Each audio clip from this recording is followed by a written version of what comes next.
मला माहिती आहे तुम्ही शेतकरी सगळे उन्हातानाचे माझं भाषण ऐकायला आलात. खरंच तुमच्या आशीर्वादाची मला गरज आहे.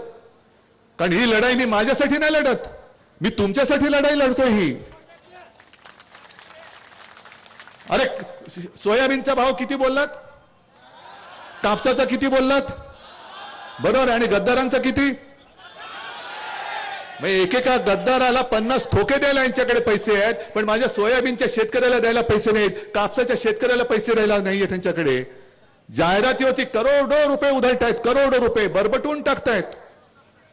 बघा चॅनलवरती किती जाहिराती चालल्यात, वृत्तपत्रांमध्ये किती जाहिराती चालल्यात, गावागावामध्ये होर्डिंग किती लागलेत. पूर्ण मुंबई तर बरबटून टाकलेली आहे. जिथे म्हणजे पूर्वी जसं कोरोनाची होर्डिंग आपण लावली होती, कोरोना कसा दिसतो, आता लोकांना वाटते की हाच कोरोना आहे की काय.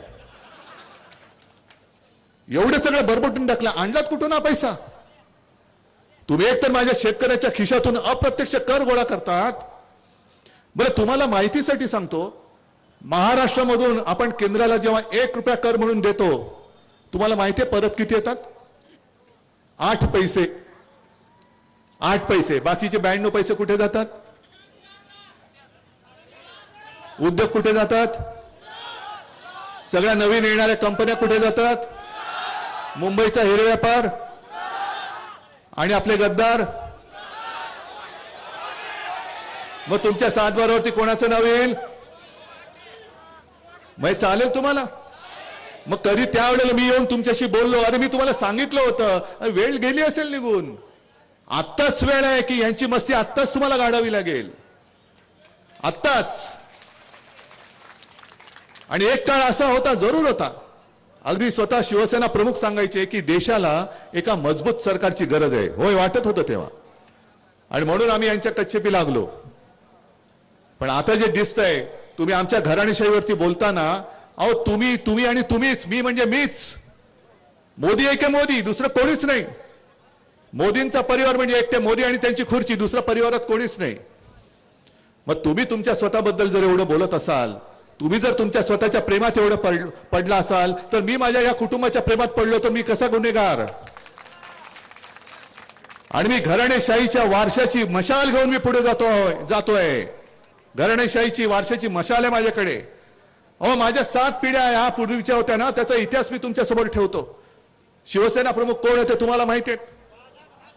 माझे आजोबा काय होते तुम्हाला माहिती आहेत, प्रबोधनकार. आता त्यांचे आजोबा काय होते ह्याचाही हिशोब आहे. हिशोब म्हणजे इतिहास आहे. मोदीजी तुम्ही आणि शहाजी तुम्ही तुमच्या 7 पिढ्यांचा इतिहास सांगा, मी माझ्या ठेवतो. होऊन जाऊ दे, लोकांना काय निवडायचं ते निवडू दे. मी आहे, समोर उभा आहे. जनतेने ठरवावं तुम्हाला कोणती घराणेशाही पाहिजे, आणि जनतेने ठरवायचं उद्धव ठाकरेला पुढे न्यायचं की घरी बसवायचं. हे मोदी शहाने नाही ठरवायचं. जी शिवसेना प्रत्येक वेळेला प्रत्येक ठिकाणी गोरगरीब माणसाच्या अगदी बांधावरती येते, धावून जाते, आपत्तीमध्ये धावून येते, आणि ज्या शिवसेनेने मोदीजी तुम्हाला पंतप्रधानपदी बसवण्यासाठी मदत केली, ती शिवसेना तुम्ही काम झाल्यावर आज नकली म्हणता. अरे जर आपल्याला नकली म्हणत असतील तर मग हे आहेत तरी कोणाचे.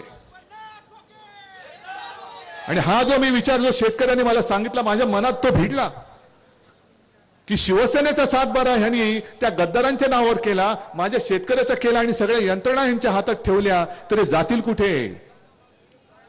आणि त्याच्यासाठी जे मी बोलतोय की मजबूत सरकार, आता मजबूत सरकार पाहिजे, पण एका व्यक्तीचं सरकार नकोय आम्हाला. एक व्यक्ती म्हणजे हुकुमशाह नाही, आम्हाला मोदी सरकार नकोय, आम्हाला भारत सरकार पाहिजे. हे सरकार, माझ्या देशाचं नाव हे भारत आहे, भारत सरकार पाहिजे. आणि हे म्हणतील ती पूर्व दिशा. म्हणजे मगाशी तुम्ही ते मशाल गीत ऐकलत ना, ऐकलत की नाही. त्याच्यामधला एक शब्द काढायला लावला मला, मी नाही काढला. कोणता शब्द. अरे मोठ्याने तरी बोला, द्या मोठ्याने घोषणा. पुढची काय. जय भवानी जय शिवाजी आहे ना. भवानी मातेला आपल्यापासून दूर कोण करू शकतं. पण यांचा घरगडी निवडणूक आयोग त्याने आम्हाला प्रेमपत्र दिलं की या गाण्यातला जय भवानी शब्द काढा. मग काय मोदींचं घालू. हा, मी त्यांना सांगितलं, काय बोललं तुम्ही आता. हा कळलं ना तुम्हाला. हा ते काय करायचं ते करा, मी हटवणार नाही. आणि माझ्या दैवताशी पंगा घेऊ नका. हे माझं दैवत माझ्या समोर बसलेलं आहे. आम्ही जय श्रीराम बोलतो, आम्ही बजरंगबली की जय बोलतो, आम्ही बोलतो. पण तुम्हाला जय भवानीची एवढी अलर्जी का? का खास सुटली तुम्हाला? का सगळीकडे खाजवायला लागलात? आणि असे हे महाराष्ट्र द्वेष्टे आहेतच. महाराष्ट्रामध्ये सगळी बेकारी, आत्महत्यांचं सत्र चालू आहे. शेतकरी हताश झालेला आहे.